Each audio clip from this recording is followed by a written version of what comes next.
The watch repair shop closed for good in March, and by April, I'd already spent 2 months pretending I had options. I'd worked there 11 years. The owner, a quiet man named DeWitt, had taught me to clean movements, replace mainsprings, true a balance wheel under a loop, until my eyes ached. It was the only thing I'd ever been good at. When he sold the building to a developer and retired to his daughter's place in another state, he gave me his bench tools and a handshake and told me I'd land somewhere. I appreciated the tools. The handshake I could have lived without. The problem with a skill like mine is that almost nobody needs it anymore. People throw watches away now. They buy a new one for less than what a repair costs, and the old one goes in a drawer or a landfill.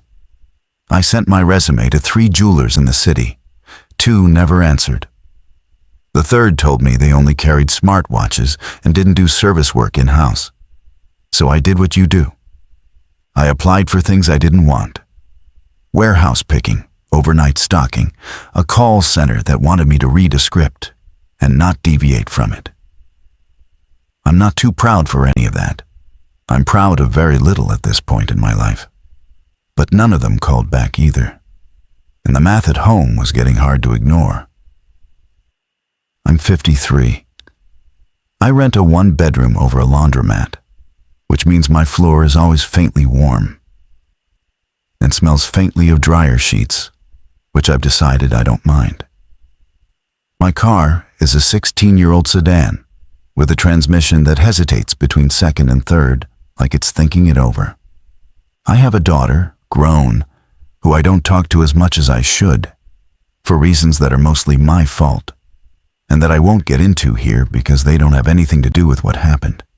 I had about $900 in checking and a credit card I'd told myself I would never use again, which I had 3 times by the end of April. So when I saw the listing, I wasn't picky. It was on one of those job boards that lists everything. The ones where half the posts are scams and the other half want you to have a degree in something that didn't exist when you were in school. The listing was short. It said, Reconciliation Technician, Overnight Regional Facility. Manual dexterity and attention to detail required. Discretion essential. Weekly pay. It listed an hourly rate that was reasonable, not generous, but reasonable, and a little better than the warehouse. There was no company name. There was a phone number and an email and a single line that said, Watchmakers, jewelers, and similar trades encouraged to apply. That last line is what got me. I'd never seen a job ask for watchmakers specifically, not for anything other than watch repair. I thought maybe it was estate work, cataloging valuables, something where you needed steady hands and an eye for small things. I emailed first.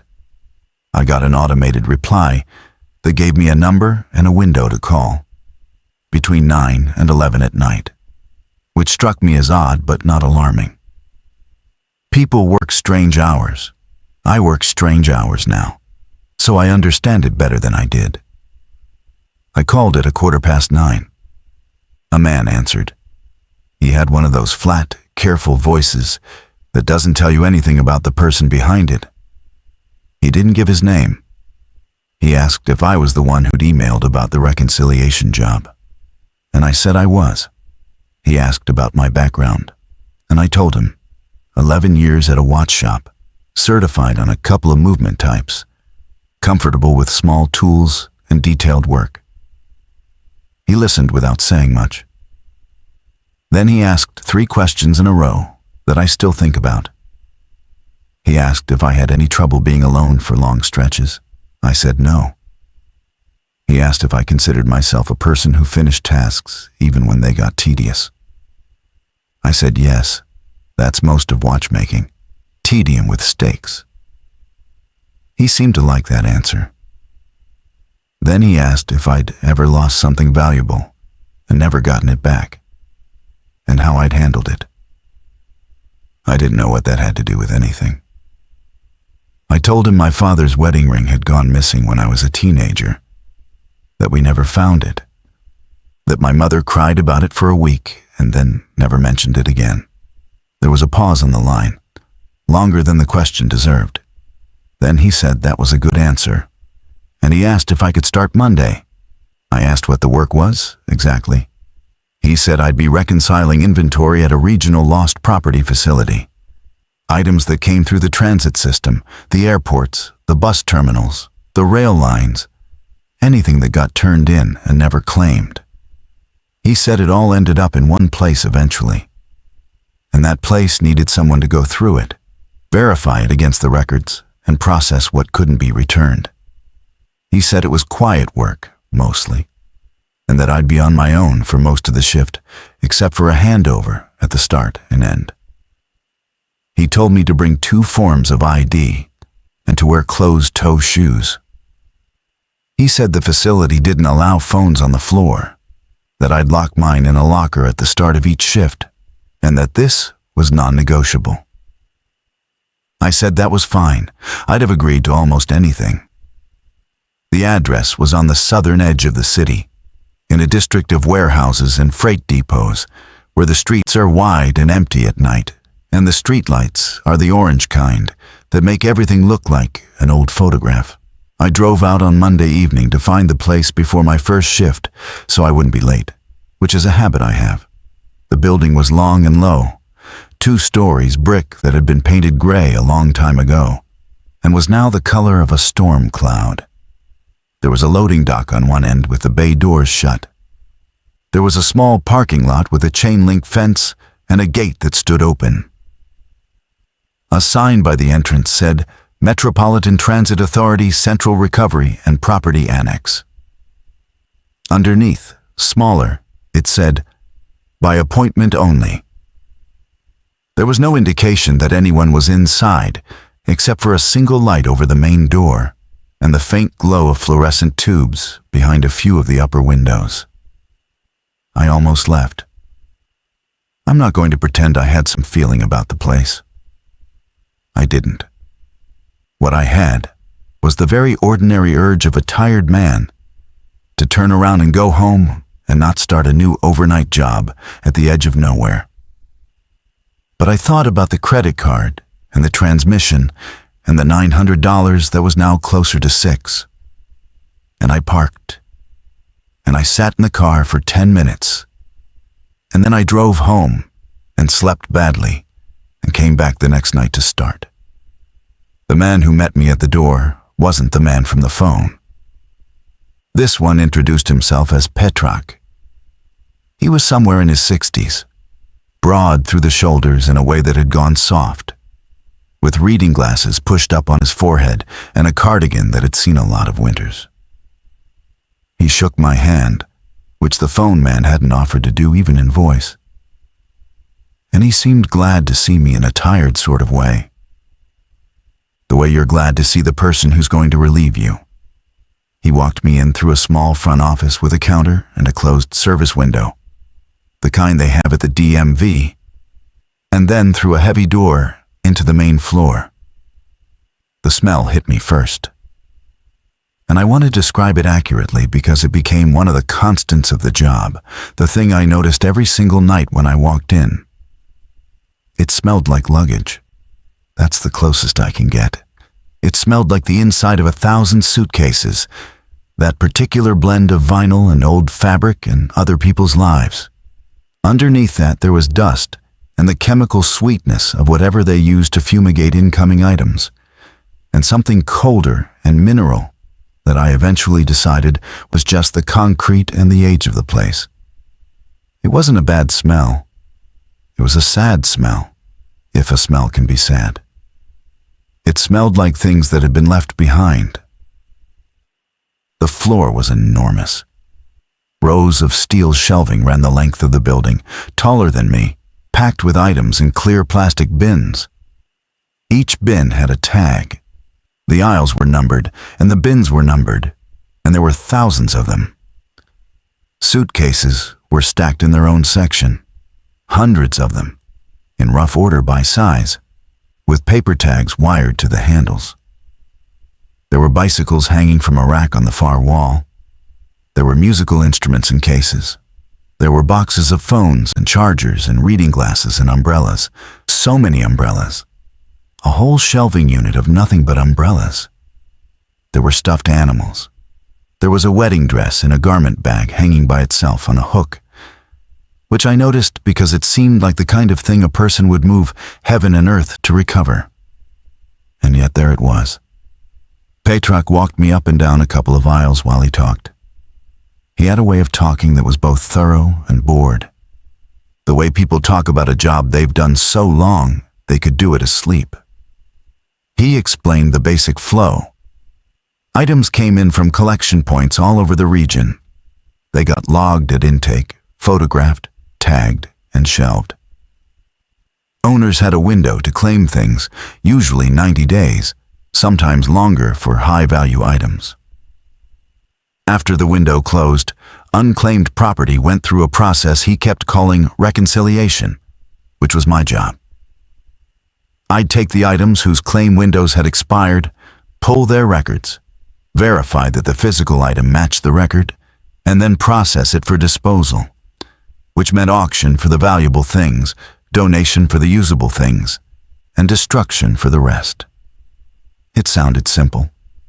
It mostly was simple, in the way the work was simple. What wasn't simple was the part he got to next, and the way he got to it. He took me back to a workstation near the center of the floor.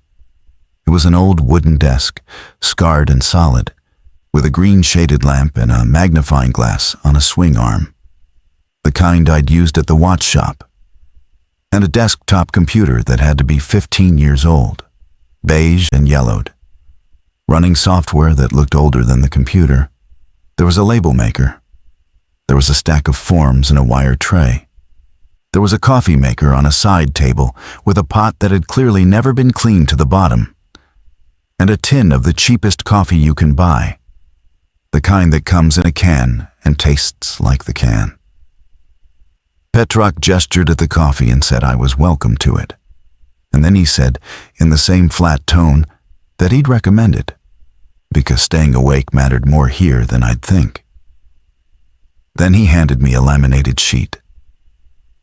I've thought a lot about how to describe this sheet without making it sound like more than it was, because at the time, it wasn't dramatic. It was a single page, printed and laminated. The lamination scuffed and slightly peeling at one corner, the way a thing gets when it's handled every night for years.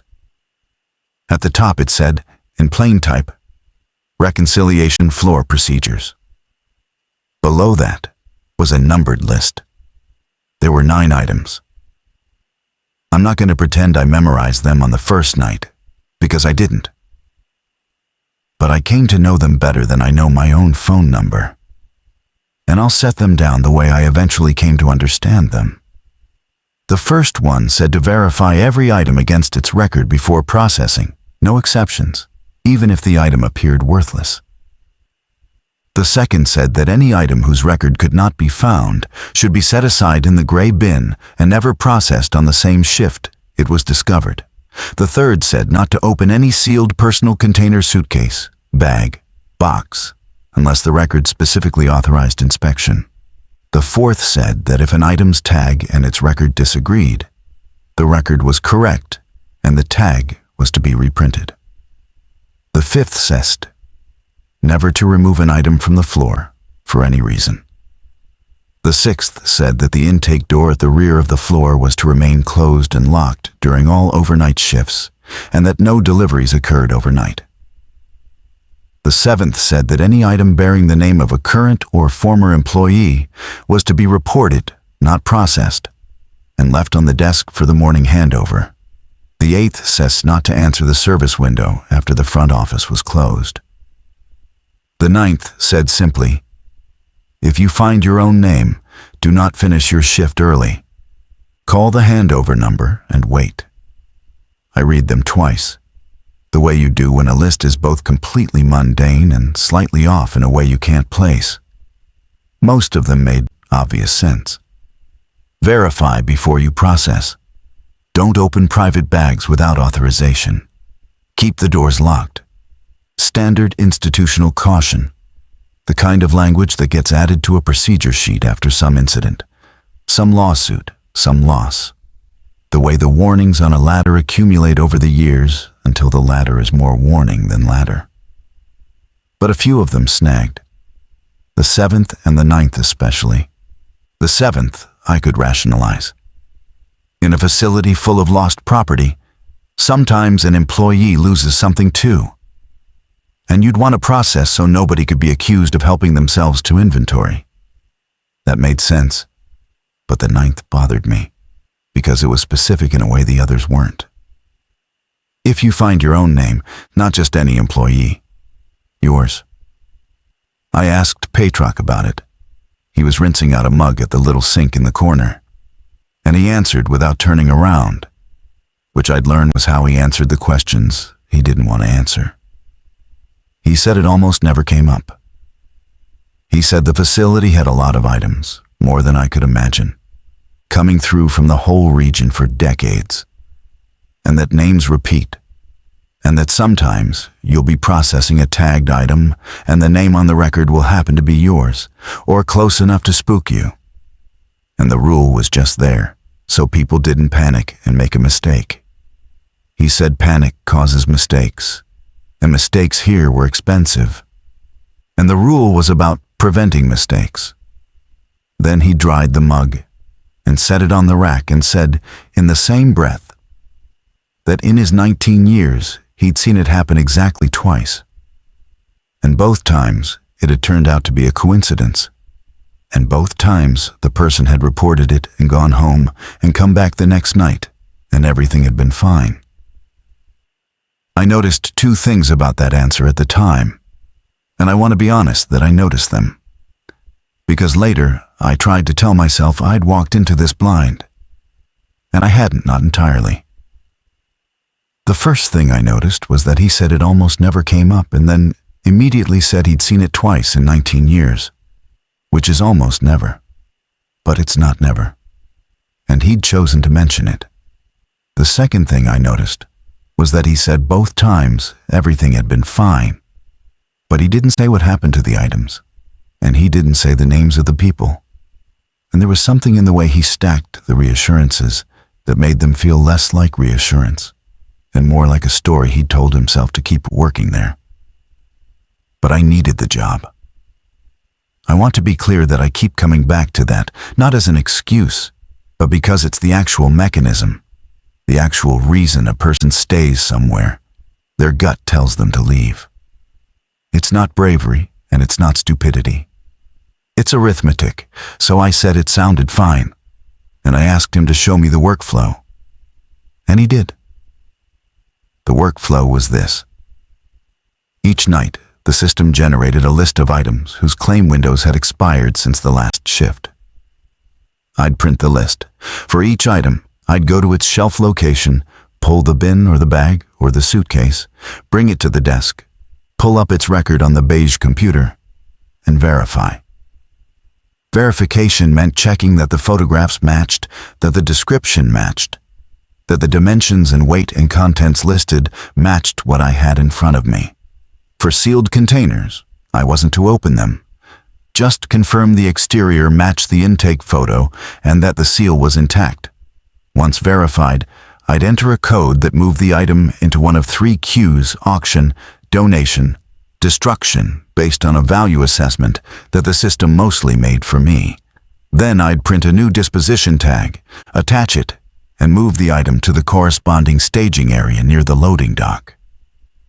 In the morning, Patrak or whoever did the day handover would deal with the actual auctioning, donating, and destroying. My job was the middle, the verification, the reconciliation, making sure the thing matched the record of the thing before it left. He had me do a few while he watched. The first was a bin of phone chargers, which the system had flagged for destruction, and which I verified in about 30 seconds because a bin of phone chargers is a bin of phone chargers. The second was a child's bicycle, donation queue, easy. The third was a leather briefcase, sealed, and I checked the exterior against the photo and confirmed the seal and queued it for auction without opening it, the way the rule said.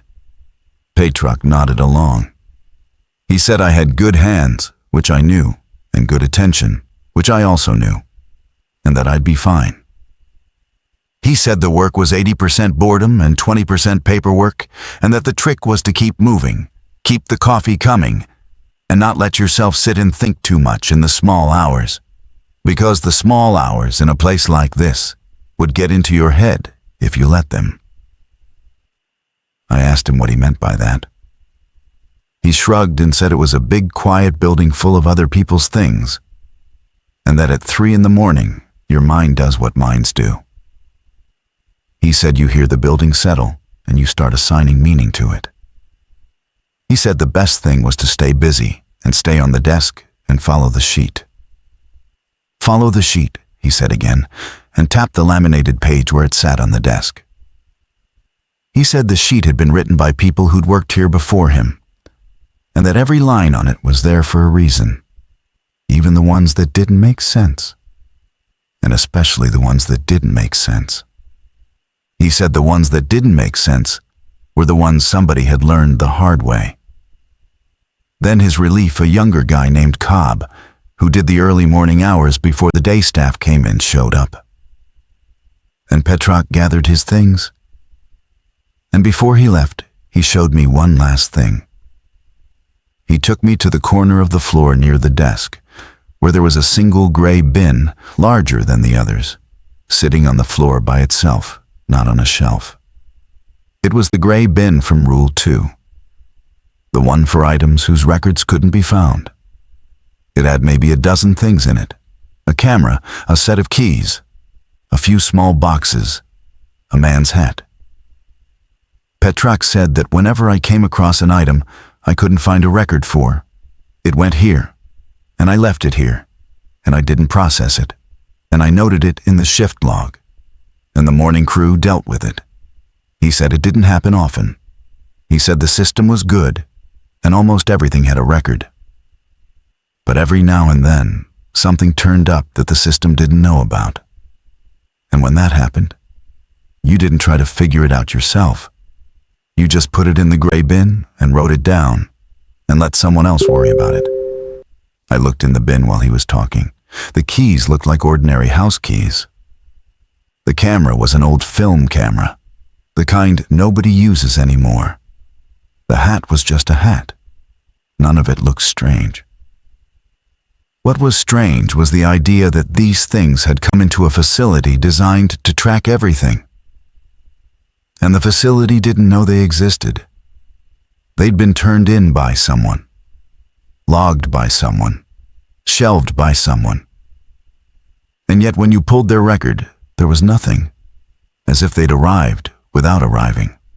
I asked Petrak how that was possible, how something could be on the shelf with no record of it being on the shelf. He looked at the bin for a second, and then he said the thing that I keep coming back to. The first thing anyone said to me at that job, that I couldn't fit into the ordinary frame of a strange but explainable workplace. He said, "The records are made by people. The items just show up. Sometimes there's a gap between when a thing shows up and when a person gets around to making it real." I didn't know what to do with that, so I did what you do with a coworker on your first night, which is nod like it made sense. He pulled on his coat, said good luck, told me Cobb would be around in the back doing his own work and wouldn't bother me, and that I should call the number on the desk if anything came up that I couldn't handle. Then he left, and I heard his car start in the lot, and the sound of it fading down the wide, empty street. And then I was alone with the floor, except for Cobb somewhere in the back, who I didn't see again until nearly the end of the shift. That first night was uneventful, and I mean that as a compliment to it. I made coffee, which was as bad as advertised, with a burnt edge to it that no amount of the powdered creamer in the cabinet could cover. I printed my list. I worked through it, item by item, learning the aisles, getting lost twice and finding my way back, building the muscle memory of where things were. The work suited me. It was the kind of detailed, repetitive, self-contained task that I'd spent my whole adult life doing. And there's a comfort in it. The comfort of a problem that has a definite answer. The item either matched the record or it didn't. Almost always it matched. By the time the windows outside started going from black to that bruised pre-dawn gray, I'd cleared the whole list, and I felt the specific satisfaction of a thing done completely, which I hadn't felt in months, not since the shop closed. Cobb appeared around 5, a thin guy in his 30s with earbuds in. And he checked my staging areas, signed the handover log, and told me I'd done more in one night than the last new guy had done in 3. I asked what happened to the last new guy. Cobb shrugged and said he didn't last, that most of them didn't, that it was a lonely job and a lot of people couldn't take the quiet. He said it like it was nothing, and I took it like it was nothing. And I drove home as the sun came up over the freight yards and slept the heavy, dreamless sleep of honest tiredness. And I thought, that night and the next morning, that I'd found something I could live with. A quiet job, decent pay, work I was good at, nobody breathing down my neck. I let myself feel something close to relief. I even called my daughter, got her voicemail, left a message saying I'd found work and was doing okay, which was the first true and not sad thing I'd had to tell her in a while. The routine set in fast, the way routines do. I'd come in around 10, take the handover from Petrak, lock my phone in the locker, make the terrible coffee, print my list, and work. Petrak and I developed the easy rhythm of 2 men who pass each other at a shift change. A few words about the day, the weather, the state of the coffee. He'd tell me which aisles had been restocked, whether intake had been heavy, anything I should watch for. I learned that the facility took in items from a genuinely enormous catchment. The whole metro region and a good chunk of the surrounding counties, every form of public transit. And that the volume was staggering. Tens of thousands of items at any given time. A standing population of lost things larger than the population of a small town. I learned the categories. The most common lost items, in order, were phones, then keys, then eyeglasses, then umbrellas, then wallets, then single gloves, then headphones, then water bottles, then books. I learned that people lose stranger things than you'd think. Prosthetic limbs, urns. Once, according to Petrak, a live snake in a cloth bag, which had its own incident report and its own line in the procedures from before my time. I learned that almost nothing valuable ever got claimed, which surprised me until Petrak explained it. He said the people who lose things on transit are often the people who can least afford the time to come retrieve them. That a claim requires coming to the facility during business hours, by appointment, with ID and proof. And that for a lot of people that's a day of work they can't take off for a phone charger or even a phone. So the things pile up. The things that matter most to people pile up the highest, because the people they matter to are too busy surviving to come get them. The wedding dress had been there 4 years. And I learned the rhythm of the rules, which mostly faded into the background, the way rules do once you've internalized them. Verify before processing. Don't open sealed bags. Keep the doors locked. Don't answer the window. These became automatic. The gray bin sat in its corner, and I added to it maybe twice in those first 2 weeks. Both times ordinary objects with no record, a travel mug and a paperback book. And both times I noted them in the log and left them and felt nothing about it. The 2 rules that had snagged on my first night, the ones about employee names and my own name, didn't come up at all, and they receded into the same background as the rest. They were just words on a laminated sheet. It was in the 3rd week that the first thing happened that I couldn't quite file away. I was working through my list around 2 in the morning. The list that night included a suitcase, a hard-shell roller in a faded teal color, flagged for auction. I went to the luggage section and found it by its bin number and its paper tag. And I brought it back to the desk and pulled up its record. The intake photos showed the same teal suitcase, photographed front and back. And the record gave its dimensions and its estimated weight, and noted it was sealed and uninspected, which was normal. The intake date was about 4 months prior. The collection point was listed as the Central Rail Terminal. The owner field was blank, which was also normal for unclaimed items. So far, ordinary. I checked the exterior against the photos. It matched. I checked the seal, which was a numbered zip tie through the zippers, the way they secured sealed bags. The number on the zip tie was supposed to match the number in the record. It didn't match. The record said the seal number was a certain string of digits. The zip tie on the suitcase said something different, not wildly different. The last 2 digits were transposed. Where the record said the seal ended in 81, the actual seal ended in 18. Now, this is the kind of thing that in any normal job you'd shrug at. A typo. Somebody at intake fat-fingered the number 4 months ago. People make mistakes, and the procedure sheet even covered it. Rule 4.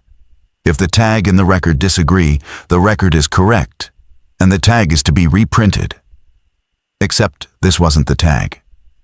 This was the seal, the physical seal, the zip tie that was supposed to be cut only when the item was inspected or processed. And the record said the seal was intact and uninspected. And the seal was intact. It just had a different number than the record claimed. There's no version of a typo that explains a sealed bag, whose seal number doesn't match its own intake record but is otherwise undisturbed. Either someone cut the original seal and replaced it with a new one and then mistyped the new number into the record, which would mean someone had opened and resealed a bag that the record said had never been opened, or the record had been wrong from the start. Which raised the question of how you photograph and seal a bag and write down a seal number that isn't the number on the seal in your own photograph. I went back to the photograph. I zoomed in on the beige computer, which took its time, the image rendering in slow bands down the screen. And the seal in the intake photo, the one taken 4 months ago, ended in 18. It matched the suitcase in front of me. It did not match the number written in the record fields right next to the photo. So the record's own photo contradicted the record's own data. Someone had photographed a seal ending in 18, and then typed 81 into the field. And that error had sat in the system for 4 months until I pulled it. I sat with that for a while. It was the kind of small contradiction that wouldn't matter to anyone, that affected nothing, that I could resolve in 10 seconds. By following Rule 4, record is correct, reprint the tag, accept the record's photo and the record's data disagreed with each other, so which part of the record was correct? The sheet didn't cover that. The sheet assumed the record was internally consistent and the discrepancy was with the physical tag. It hadn't anticipated a record at war with itself. I did what I'd been told to do when something came up I couldn't handle. I noted it in the shift log, in detail. The seal number on the physical item, the seal number in the data field, the seal number visible in the intake photo. I didn't process the suitcase. I set it aside on the desk, not in the gray bin because it had a record. The record was just wrong, and I figured I'd ask Petrak about it at handover. Then I went back to my list and finished the rest of the night. When Petrak came in, I showed him. I'd expected him to do what he'd done with everything else, to give me the flat, bored explanation that filed the thing away. Instead, he stood at the desk and looked at the screen for a long time, longer than the discrepancy warranted, and he didn't say anything at first. Then he asked me to confirm the date I'd pulled it, and I did. Then he asked, very evenly, whether I'd opened it, I said no, of course not. The seal was intact. The rule said not to. He nodded slowly. He said good.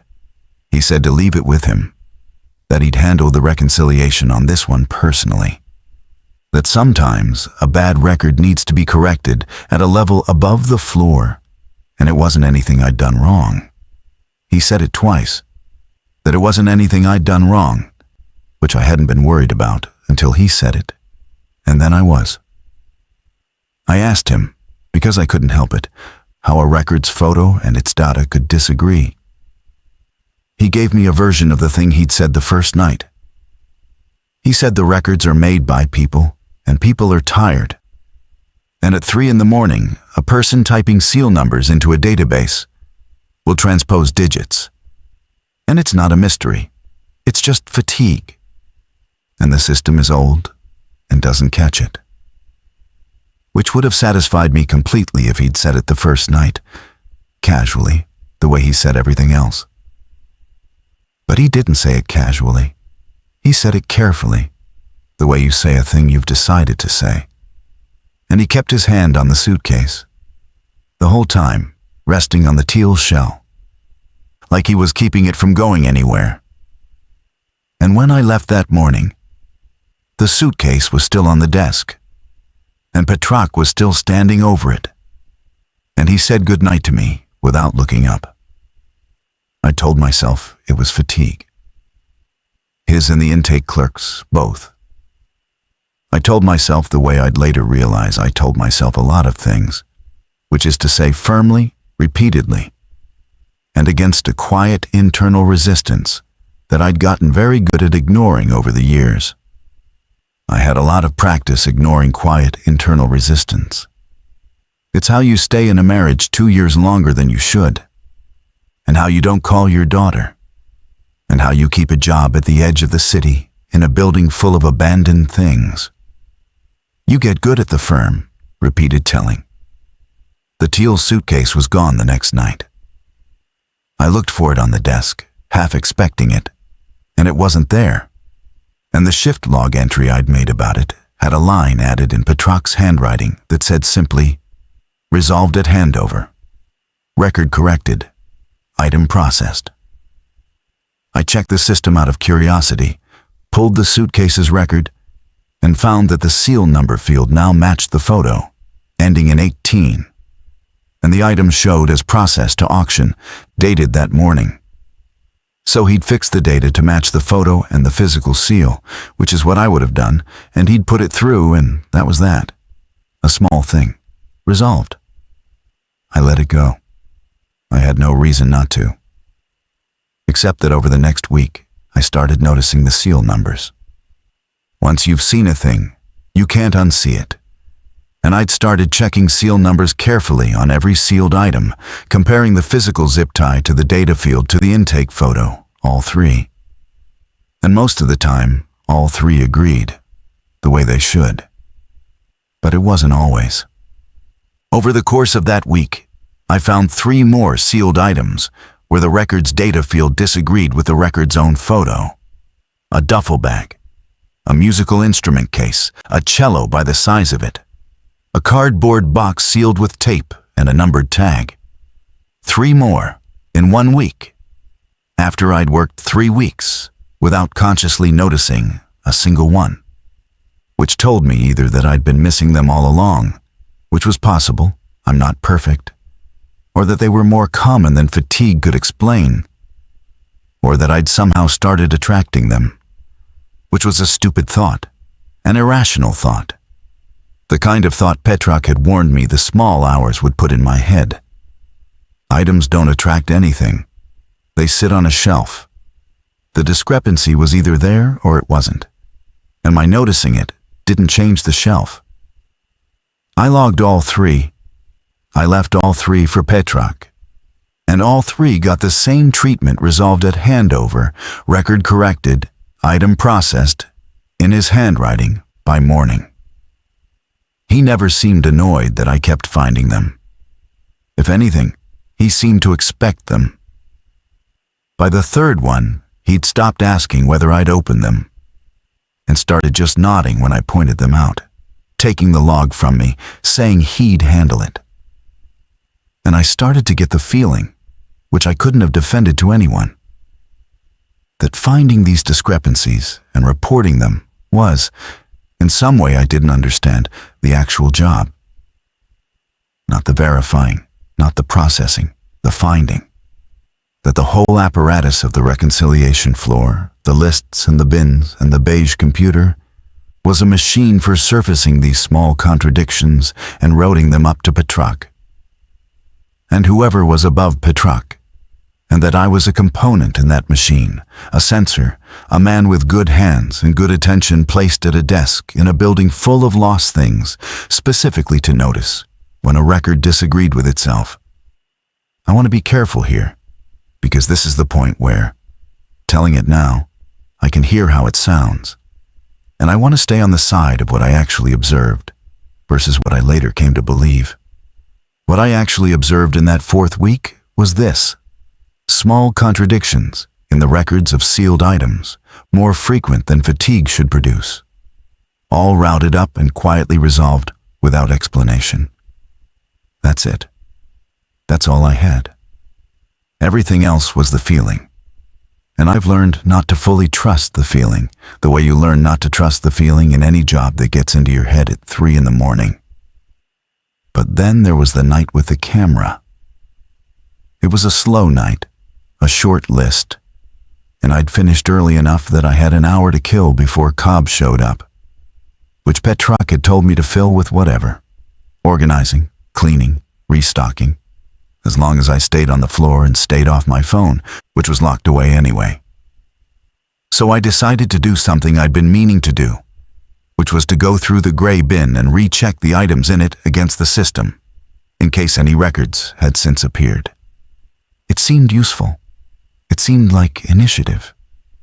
And it gave my hands and my eyes something to do in the dead hour. I started with the old film camera, the one that had been in the bin since before I started. I'd noticed it on the first night. It was a manual thing, all metal and worn black.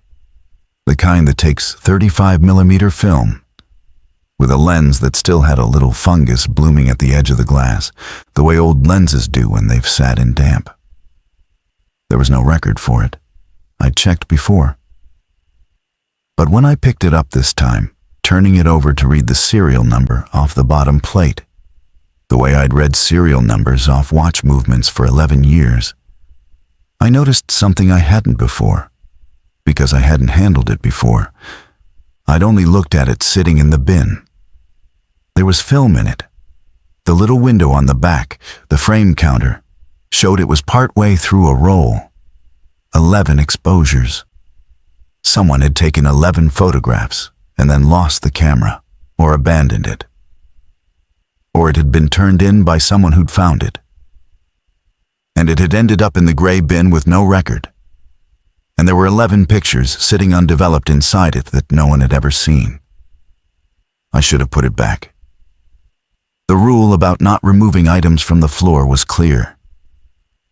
And even if I wasn't planning to remove it, there was something about handling an unrecorded item this closely, turning it over, reading it, that felt like a small trespass against the spirit of the place, where everything was supposed to be logged and tracked and made real by a person before you engaged with it.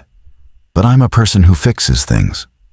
I'd spent my life opening cases that weren't mine, looking inside mechanisms that belong to other people. And the impulse to know what's inside a closed thing is the deepest impulse I have. I'm not proud of it. It's cost me. But it's there. And it was there that night, with a camera in my hands that held 11 photographs no living person had seen. I didn't develop it. I want to be clear about that because of what comes later. I didn't have any way to develop it, and I wouldn't have known how. What I did was turn it over one more time to copy the serial number into the log so I could note it properly.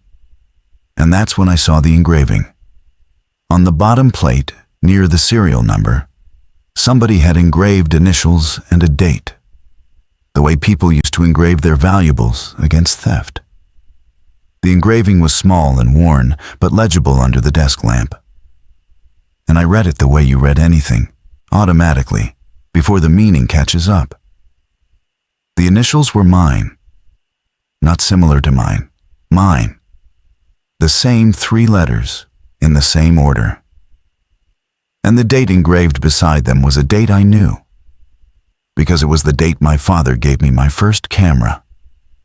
A manual 35mm that he'd taught me to load in a dark closet, that I'd carried through high school, that I'd lost on a bus the summer I turned 19 and never seen again, and grieved in the small, private way you grieve a thing when you're 19 and not allowed to admit a thing matters that much. I'd never told anyone at that job about the camera. I told the man on the phone the first night about my father's wedding ring, when he asked about losing something valuable. I'd never mentioned a camera. I'd barely thought about it in 30 years. And here it was, or its exact twin, with my initials and that date cut into the bottom plate by a hand I recognized as my father's, because I'd watched him do it at the kitchen table with an engraving tool he'd borrowed from a neighbor, sitting in a gray bin in a building at the edge of the city, with no record that it existed. 11 exposures wound through it, in a facility where Rule 7 said any item bearing the name of a current or former employee was to be reported, not processed. And Rule 9 said, if you find your own name, do not finish your shift early, call the handover number, and wait. I sat at the desk for a long time with the camera in my hands. The frame counter said 11. The building made its small, settling sounds. Somewhere in the back, Cobb's faint music came and went. And I understood, in the way you understand a thing all at once and then spend a long time refusing to, that the camera in my hands was the one I'd lost on a bus the summer I was 19. That it had been turned into a lost property system 30 years before that system, in this form, in this building, existed, and that it had been waiting for me in a gray bin in the one corner of the floor where the rules said the records hadn't caught up to the items yet, where the things that had shown up hadn't yet been made real by a person.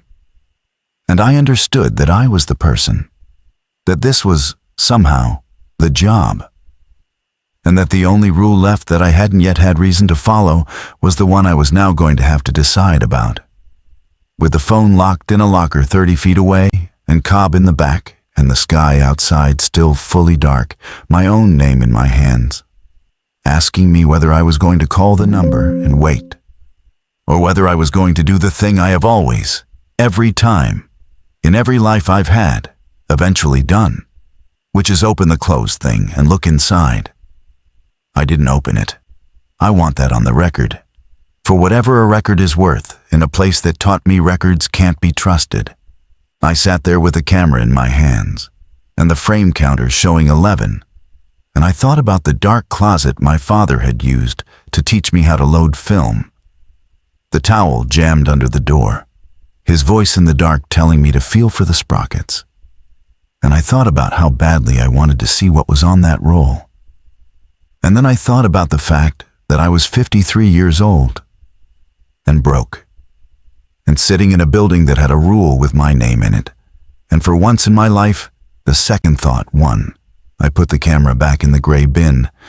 I set it the way it had been, lens up, the way I'd found it, like a man putting a stone back exactly where he picked it up so the owner won't know he touched it.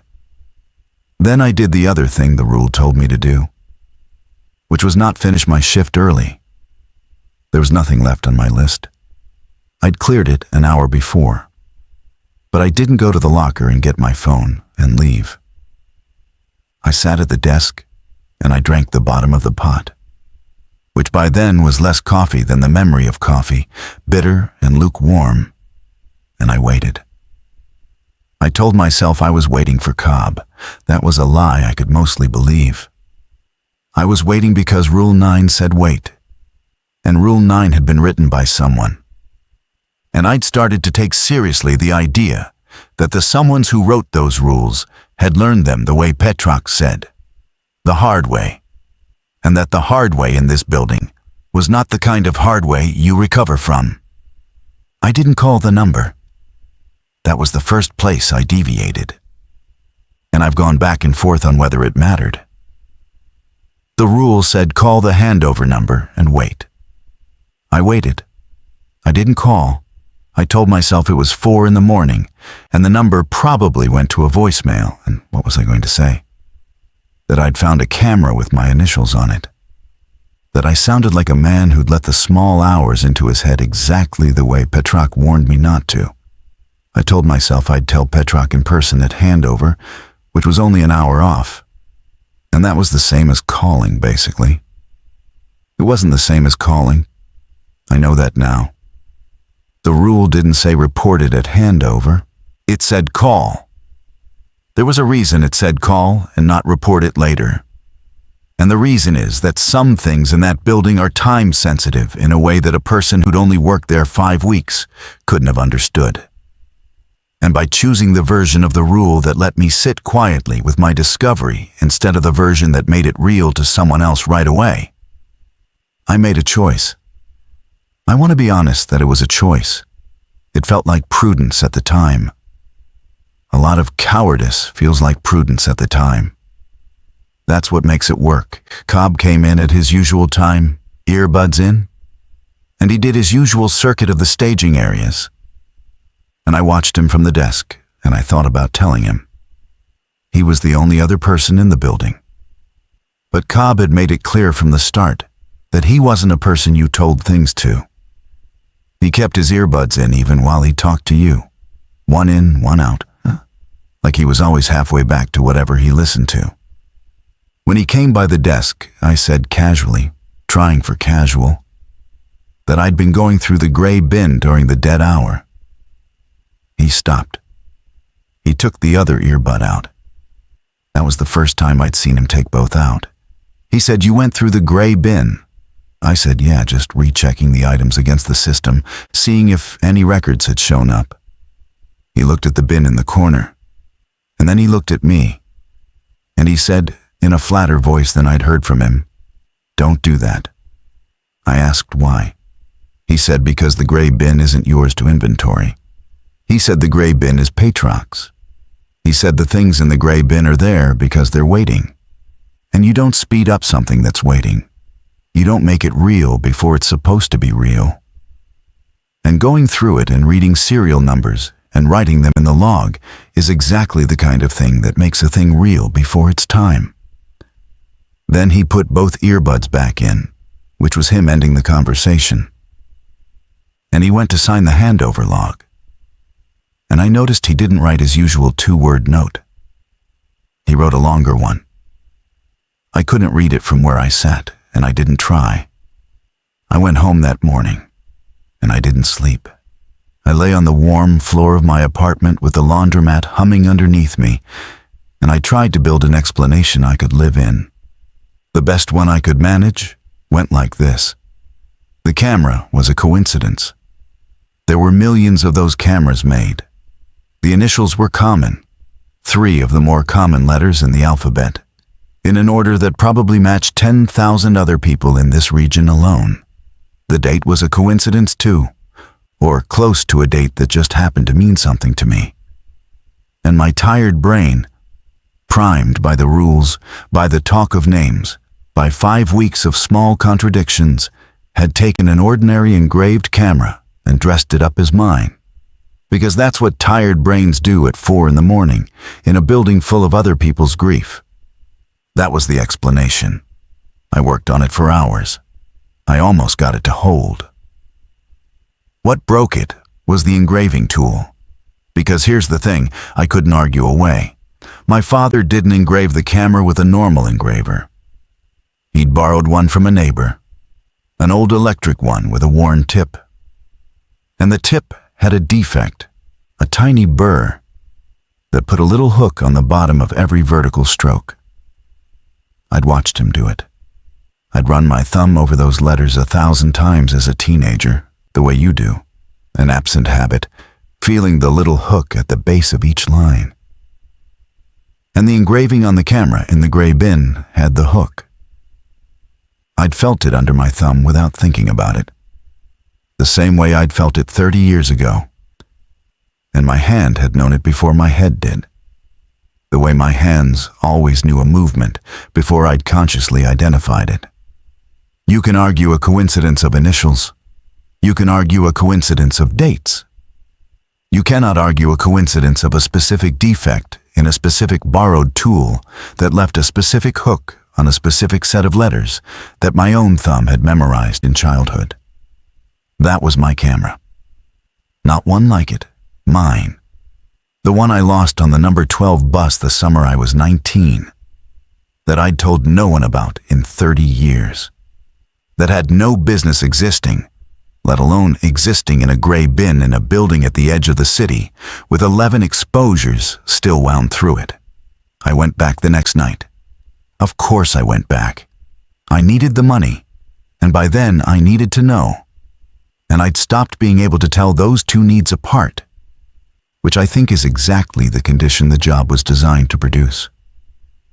Petrak was at handover, and I decided on the drive in that I was going to tell him straight about the camera. I decided it was the responsible thing. And also, if I'm honest, that telling him would make it his problem, would put the weight of it on someone who'd been there 19 years and presumably knew what to do with a thing like this. But when I came in, he wasn't his usual self. He looked like he hadn't slept either. His cardigan was buttoned wrong, one button off all the way down, the kind of thing a careful man doesn't do. And there was a maintenance report on the desk that he was filling out by hand. And when I came up, he turned it face down, casually, the way you turn over a hand of cards. He asked how I was doing. I said fine. He asked if anything had come up the last couple of nights. And I stood there, with the camera 30 feet away in the gray bin. And I opened my mouth to tell him, and what came out was, no, quiet nights, nothing on the list out of the ordinary. I don't fully know why I lied. I've thought about it more than almost anything else. The closest I can get is that when I saw him turn the maintenance report face down, I understood that Petrak was hiding something from me in the same exact gesture I was about to use to not hide something from him. And some animal part of me decided in that second that this was a place where you held your cards, and that handing mine to a man who was hiding his was a mistake. So I held them. I said nothing about the camera. And Petrak nodded and gathered his miswired cardigan. And on his way out, he stopped at the door and said, without turning, the way he said the things he didn't want to say to your face, that the day crew had pulled a few items from the gray bin for processing, and that I might find it lighter than usual and not to worry about it. Then he left. I went to the gray bin before I did anything else. Before the coffee, before the list. The camera was gone. There were other things gone too. The keys, the hat, a couple of the small boxes.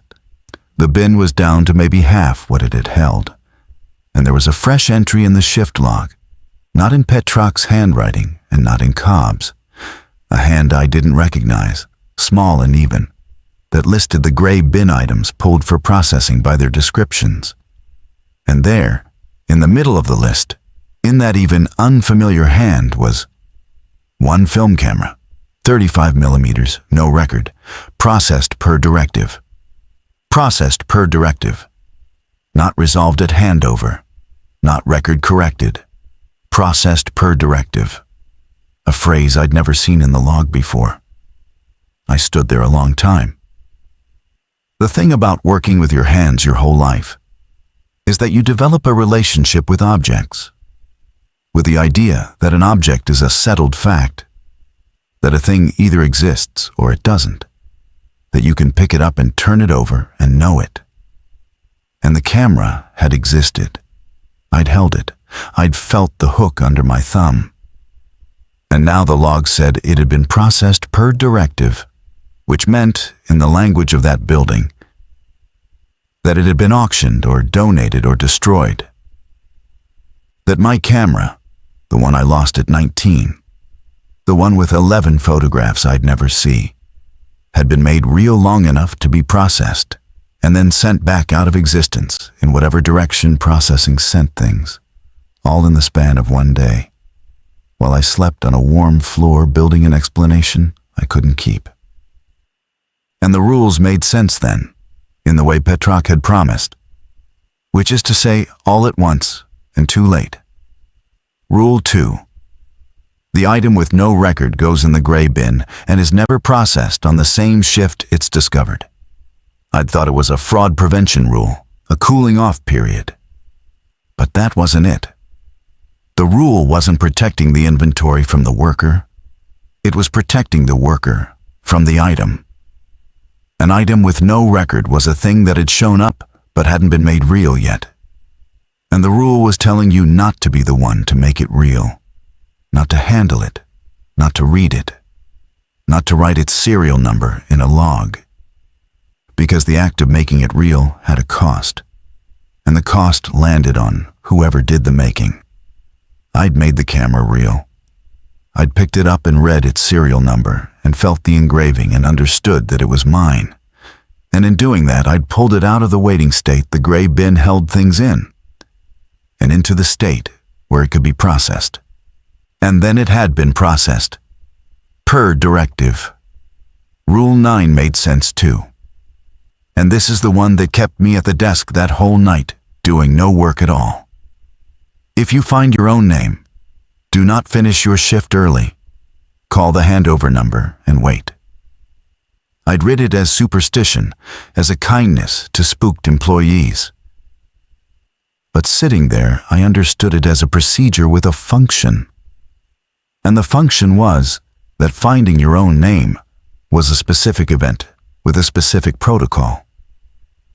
And the protocol was, do not leave, because leaving while the thing is in motion is dangerous. And call, because calling brings someone who knows how to handle a thing in motion. And wait, because the waiting is the part where the thing gets handled. I hadn't called. I'd waited, but I hadn't called. I'd half followed the rule, the way I half follow everything, the way I half followed my marriage and half followed being a father. Present enough to feel like I was doing the thing, but absent enough that the thing never actually got done. And now, the camera was processed, and I didn't know what that meant for me, the person whose name was on it. I want to slow down here, because the next part is where I did the thing I'm most ashamed of. And I don't want to rush past it the way I rushed past it at the time.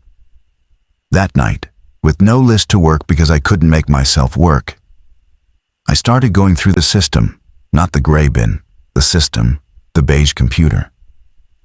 I'd realized I could search it, not just by item, but by other fields.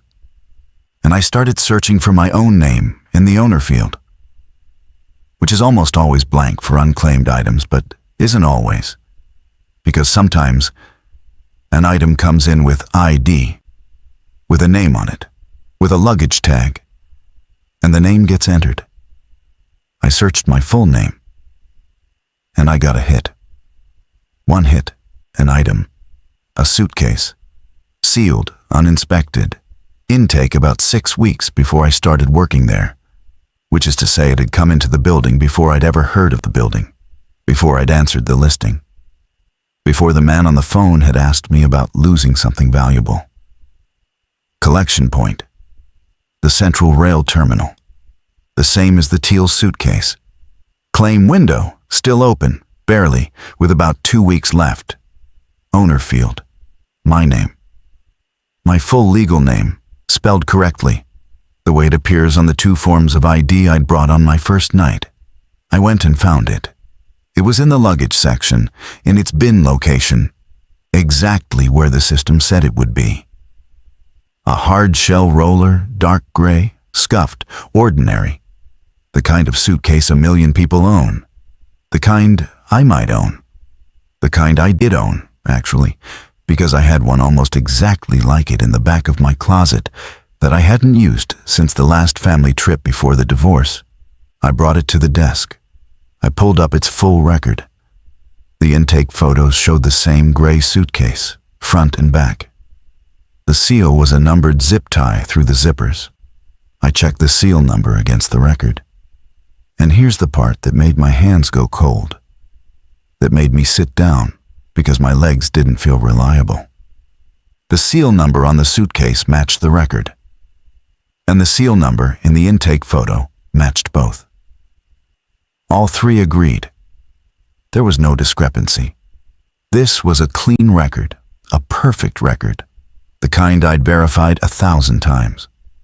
The kind that meant the item was exactly what the system said it was, ready to be processed without a second thought. Except the system said it was mine. And I had never lost a suitcase. I had never reported a suitcase. I had never been to the Central Rail Terminal in my life, because I don't take the train. I have a car, a bad car, but a car. And I'd certainly never lost a sealed gray roller there 6 weeks before I'd applied for a job I didn't know existed. I sat with that suitcase for the rest of the shift. I didn't open it. The seal was intact, and Rule 3 said don't open a sealed container unless the record authorizes inspection. And this record did not. And after the camera, I had developed a real respect for the rules. The kind of respect you develop for a stove after you've been burned. Not understanding the chemistry of it, but understanding very clearly the part where it hurts. But I sat with it, and I looked at it, and I tried to figure out what it meant that there was a sealed suitcase in this building with my name on its record. With a perfect, unbroken chain of evidence saying it was mine, that had arrived before I did. And the only thing I could come up with, the only frame that fit, was the thing Petrak had said the first night, and that I'd nodded at without understanding. The records are made by people. The items just show up. Sometimes there's a gap between when a thing shows up and when a person gets around to making it real. The suitcase had shown up, before me, with my name, and it was waiting, with a clean record, for someone to make it real. And the someone the building had brought in to make things real was me. A man with good hands and good attention, and a documented history of losing valuable things and never getting them back. The man on the phone had asked me about loss. He'd asked if I'd ever lost something valuable and never recovered it, and how I'd handled it. And I'd told him about my father's wedding ring. And he'd paused too long, and he'd said that was a good answer. I'd thought he was assessing whether I was steady. He was assessing whether I was a match. The job wasn't looking for someone who was good at inventory. It was looking for someone whose losses were already in the building, waiting, and who could be brought in to do the one thing the building needed and couldn't do for itself, which was to make those losses real. I didn't process the suitcase. I left it on the desk. And when Petrak came in, I didn't lie this time.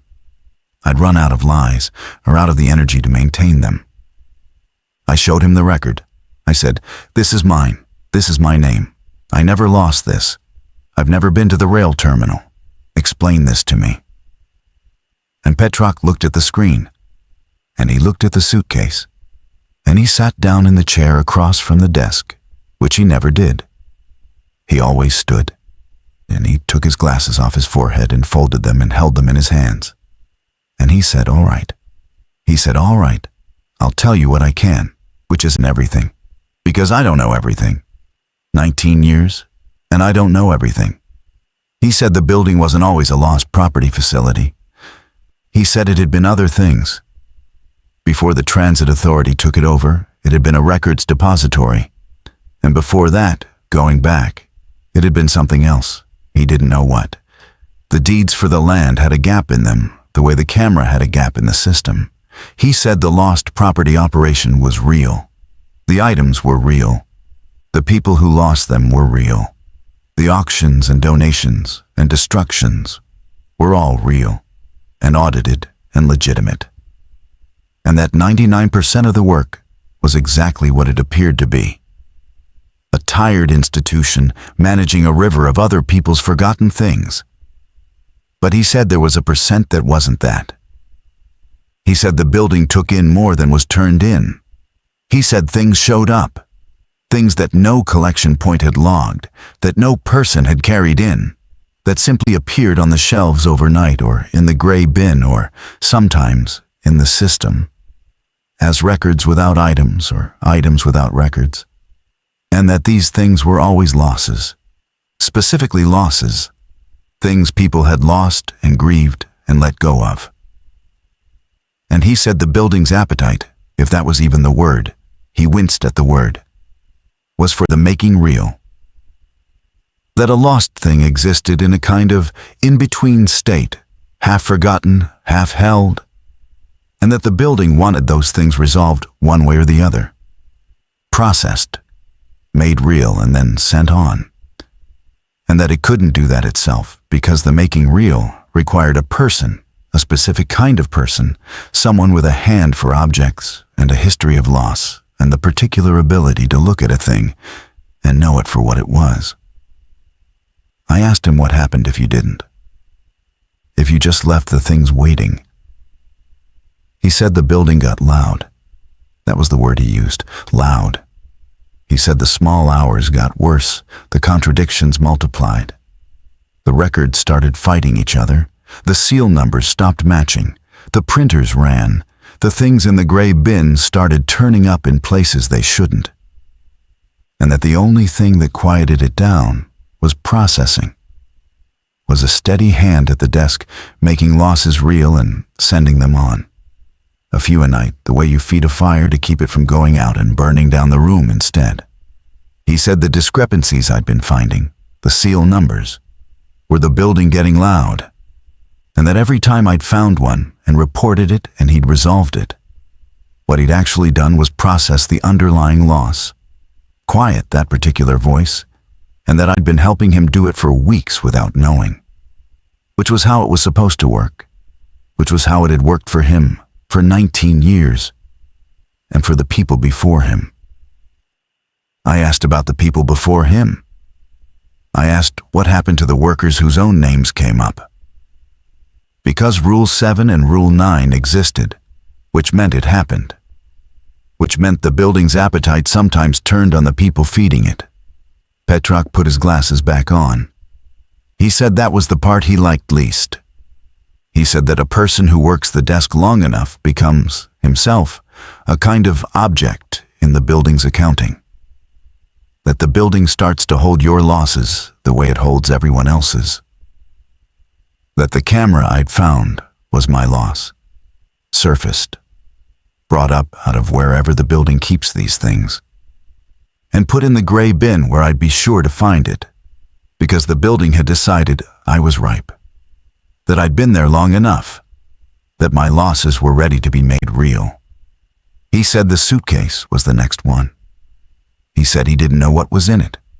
He said it didn't matter what was in it, that what mattered was that it had my name and a clean record, and that the moment I processed it, the moment I entered the code and printed the disposition tag and moved it to staging, I would have made my own loss real with my own hand, and that this was the thing the rules were trying to prevent or delay, or at least make me do with my eyes open. I asked what happened to a person who processed their own suitcase. He didn't answer right away. He said the 2 times he'd seen someone's own name come up. Both times the person had called the number and waited, the way the rules said. And someone had come. Someone from above the floor, the man on the phone, or someone like him. And the item had been taken away, and the person had gone home and come back and kept working. And he said both of those people were fine. And I asked where they were now, those 2 fine people. And Petrock looked at the desk, and he said one of them retired, and the other one was him. He was one of the 2. His own name had come up years ago, and he'd called the number and waited, and they'd taken his item away, and he'd kept working. and he'd been at this desk ever since, 19 years, feeding the building a few losses a night to keep it quiet. And he said it in a voice that was trying to sound like reassurance and landed somewhere closer to a confession. And I understood that Petrok hadn't stayed 19 years because he was loyal or because he needed the money the way I did. He'd stayed because once your own name comes up, you're in the accounting. And the only thing keeping your own losses from being made real, from being processed and sent on, was you. Sitting at the desk, making sure it was always someone else's turn. That's the part that I think is the actual horror of it, more than any camera or suitcase. The building didn't trap you with a locked door. It trapped you with the math. Once you knew that leaving meant your own losses would be made real by someone else, by some new tired man hired off a job board because his griefs were already on the shelves. You stayed because staying was the only way to keep your hand on the thing. You stayed to keep yourself from being processed. And the longer you stayed, the more of the building's accounting you became a part of, until you were less an employee than a load-bearing element. A man holding up a ceiling that would come down on him the moment he stepped out from under it. I should have called the number. I had a sealed suitcase with my name on it, sitting on the desk. And a rule that told me exactly what to do, call and wait. And a coworker confirming that calling and waiting was survivable. The two people had done it, and were in the building's terms. Fine. The responsible thing, the safe thing, was to call. And I want to tell you I called. I didn't call. I did something worse, and I did it for a reason that I can only describe as the same reason I've done most of the worst things in my life, which is that I couldn't stand not knowing. And I told myself that knowing was a kind of courage, when it was really just the same old inability to leave a closed thing closed. I opened the suitcase. I did it the next night, after Petrok left. Before Cobb came, I told myself a lot of things to get there. I told myself that the rule against opening sealed containers was about other people's privacy and chain of custody, and that since this was mine, my name, my loss, the privacy I'd be violating was my own, and a man's allowed to look in his own bag. I told myself that the camera had been processed before I could see what was on the film, and that I wasn't going to let that happen again. That I'd lost the 11 photographs, and I wasn't going to lose whatever was in the suitcase. That I'd rather know and pay for knowing than stay ignorant and safe. Those were the things I told myself. Underneath them was just the burr in me. The same defect as the burr on my father's borrowed engraver. The little hook at the base of everything I do. The thing that makes me open what I should leave shut. I cut the seal with the box cutter from the desk drawer. The zip tie snapped. I unzipped the suitcase. And I want to be careful here, because this is the part where the story would, in a worse telling, deliver some grand horror, a body, a monster, a revelation that explains everything. It didn't. What was in the suitcase was worse than that. Worse because it was so ordinary, because it was exactly the kind of thing that would be in my suitcase if I'd packed one. It was my things, not things like mine. Mine. A sweater I'd owned in my 30s and given away in a donation bag a decade ago. A paperback I'd loaned to a friend and never gotten back. A child's drawing, my daughter's, a crayon drawing of the two of us holding hands under a sun with eyelashes. That she'd made when she was 6 and that I'd had on my refrigerator for years and that had gone missing in one of my moves. That I'd assumed I'd thrown out by accident. That I'd felt bad about for a long time and then stopped letting myself think about. My father's wedding ring. The one that went missing when I was a teenager. That my mother cried about for a week. The loss I'd told the man on the phone about. The loss that had apparently qualified me for the job. It was in the suitcase, in a small envelope. the same plain gold band I remembered, with the engraving inside that I knew without looking would be my parents' initials and their date. Everything I had ever lost and grieved and let go of was in that suitcase, packed neatly, the way I would have packed it, as if some part of me had spent my whole life filling a bag with everything that fell out of my hands. And the bag had come here, ahead of me, to wait until I was tired and broke enough to come work the desk and find it. I sat on the floor of the luggage section with my daughter's drawing in my hands, and the building completely silent around me. No settling sounds, no faint music from the back, nothing. The kind of silence that feels like being watched.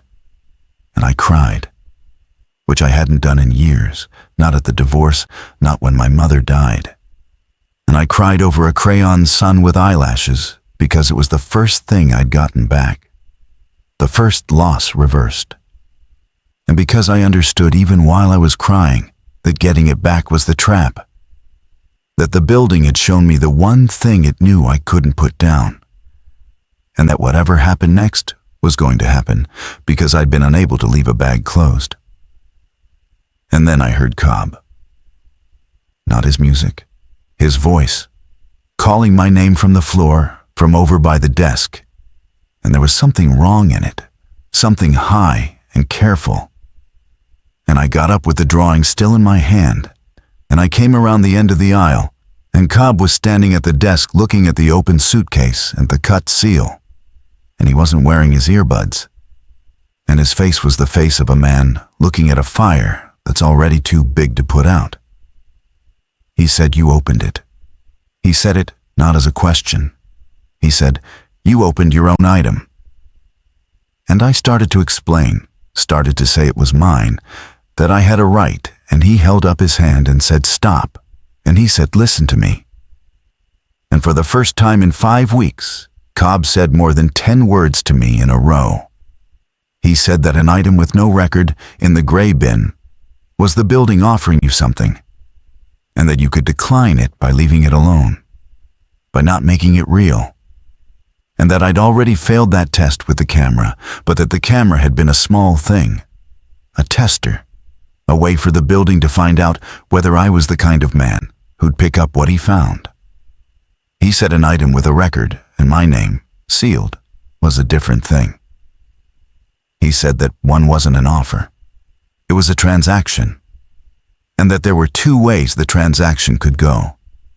You could call the number and let them take it away unopened, in which case the loss stayed in the building's accounting, stayed in the in-between, and you went home, and you came back, and you kept working, and you kept your losses on the shelf where they couldn't hurt you, the way Petrock had for 19 years.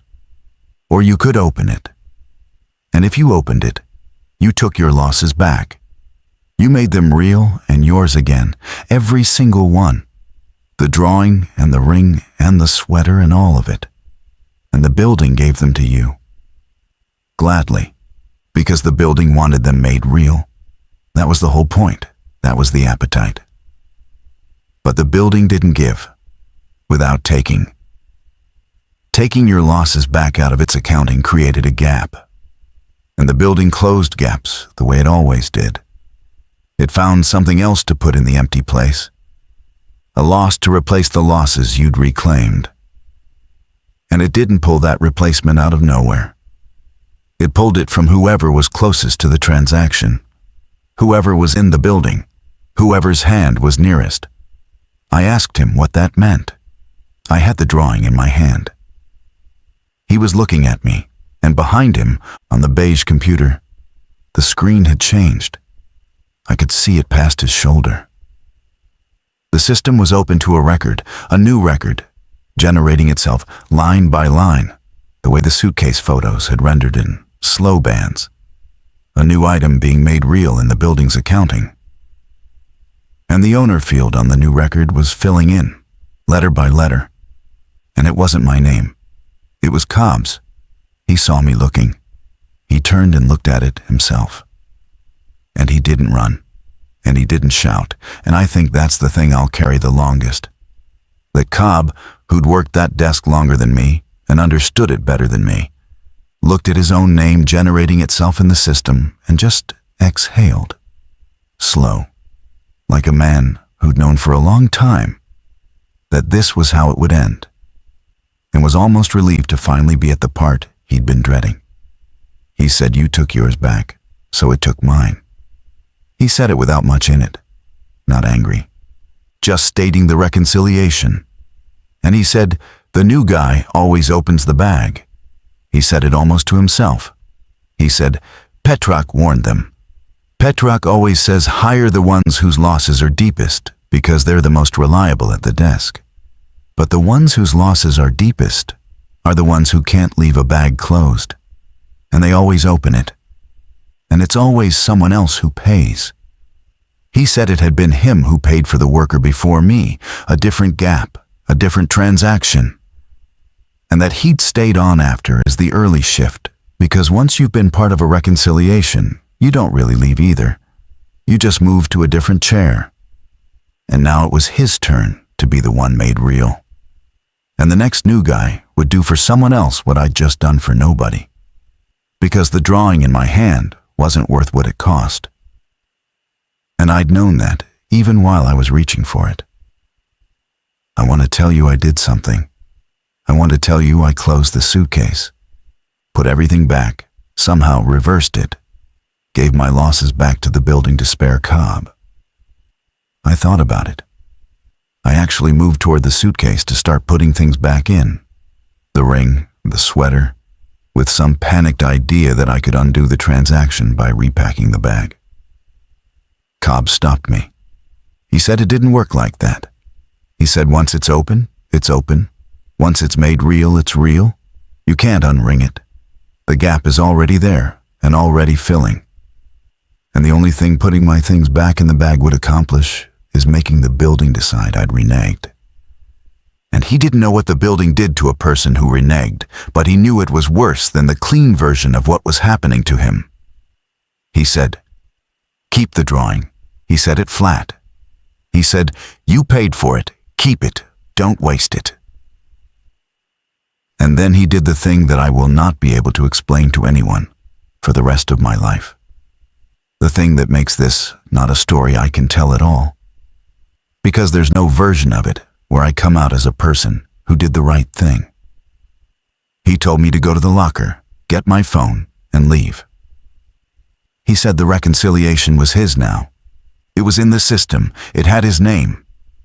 And that the protocol for a worker whose name comes up in the system really comes up, not as a coincidence, but as a generated record, was that the worker stayed and waited, and someone came, and that he was going to follow that protocol because it was the only thing left that he knew how to do, and that I should not be there when they came, because I was the cause, and they didn't like loose causes hanging around. And that the kindest thing the building could do for me now, the only kindness it had, was to let me walk out before anyone arrived to ask why a sealed item with my name had been opened. I asked him what would happen to him. He said he didn't know. He said Petrak didn't know either. That nobody who'd waited had ever told what happened during the waiting, that maybe nothing happened. Maybe they just took the new record away the way they'd taken Petrak's away. Maybe he'd be at the early desk again tomorrow like nothing had happened. He didn't believe it when he said it. I didn't believe it either. But he said it because we both needed me to be able to leave. And the only way I could make myself leave was to half believe that Cobb would be fine. The same way I'd half believed every other thing that let me off the hook in my life. He gave me the out, and I took it. That's the whole shape of who I am, right there, in that one exchange. A man offers me a door out of the consequences of my own curiosity, and I walk through it. I went to the locker. I got my phone. My hands weren't steady. And I dropped it once, and the screen cracked across the corner. A crack that's still there, that I look at every day. I put the drawing inside my jacket against my chest. And I walked out across the floor, past the rows of bins, past the wedding dress on its hook, past the umbrellas, past the desk where Cobb was already sitting down in the chair to wait, and he didn't look up as I passed, and I didn't say anything, because there was nothing to say that wasn't an insult to what I was doing, which was leaving him there. I pushed through the heavy door into the front office, and past the closed service window and out the main door into the lot, where my bad car was waiting under the orange light. And I got in. And the transmission hesitated between second and third, the way it always does, like it was thinking it over. And I drove home. I didn't go back. I want at least that on the record, though I don't know if it's to my credit or just more cowardice in a different shape. I never went back to the building. I didn't call the number. I didn't call Petrak. I waited for someone to call me, to ask why I'd abandoned a shift, to ask about the open suitcase, to blame me, because being blamed was the thing I'd feared from the start. And a part of me wanted it, wanted someone to come and make me account for what I'd done. Nobody called. The weekly pay hit my account that Friday like always, the full amount. And then it stopped. And that was the only acknowledgement I ever got, that I'd worked there at all. No final check, no paperwork, no call. The money came and then it didn't. The way the camera existed and then it didn't. I looked the building up. Of course I did. The Metropolitan Transit Authority Central Recovery and Property Annex. It exists. It's real. It has a phone number, the front office number, by appointment only. I called it once, weeks later, from a number that wasn't mine. And a woman answered. Pleasant, ordinary. And I asked, vaguely, about employment, about overnight reconciliation work. And she said they didn't have any overnight positions, that the facility operated days only, that all property processing was done during business hours by the day staff. I asked if a man named Petrak worked there. She said she didn't recognize the name. I asked about Cobb. She didn't recognize that one either. I hung up. I don't know what that means. Maybe she was new. Maybe they don't tell the day woman about the overnight accounting. Maybe the overnight shift isn't on any record because it's the part of the building that makes records rather than appearing in them. I've stopped trying to decide. Here's the part I have to say plainly, because it's the only thing I'm sure of and the only thing that matters. I have the drawing. My daughter's crayon son with the eyelashes, the two of us holding hands. It's real. It's on my refrigerator again, where it was 20 years ago. I look at it every morning. And every morning it costs me. Because I know what it cost. I know it's on my refrigerator because a man named Cobb is somewhere I can't follow, made real and sent on. His own losses pulled up out of the accounting to fill the gap I tore open by reaching for a piece of paper I had no right to take back. I tell myself the drawing is worth something. I tell myself my daughter's childhood is worth something. That getting back a piece of the time when she still drew me holding her hand is worth something. It is worth something. It's just not worth what I paid. And I didn't pay it. Cobb did. And I keep the drawing anyway, which is the truest thing about me and the worst. I tried to call my daughter after. I wanted to tell her I had the drawing, that I'd found it, though I couldn't tell her how. I got her voicemail, the way I always do. I didn't leave a message. I've started and not finished that call maybe 30 times. Because what would I say? That I have the drawing, that I'd like to see her, that I've been thinking about everything I've lost, and how I lost most of it through the same hand that can't leave a closed thing closed. The marriage and the years and the version of myself that might have deserved a crayon son. I can't say any of that to a voicemail. So I don't call. I keep the drawing on the fridge. And I don't call my daughter. And if you want to understand the building, understand that. It didn't have to trap me. I was already a man who'd take back the smallest thing and refuse the largest. who'd open a sealed bag and not finish a phone call. And the building just gave me a place to do at industrial scale what I'd been doing my whole life on my own. There's one more thing. And then I'll stop, because I've told this as far as I can stand to, and I don't have an ending for it, the way stories are supposed to have endings. Last week I got a notice in the mail. Real mail, a windowed envelope, the kind bills come in. It was from the Transit Authority. It was an inventory notice, the kind they send when an item turns up matching a claim. It said an item had been recovered that the system had associated with my name, and that I had a claim window of 90 days to retrieve it, by appointment only, with 2 forms of ID at the Central Recovery and Property Annex. It listed the item by category.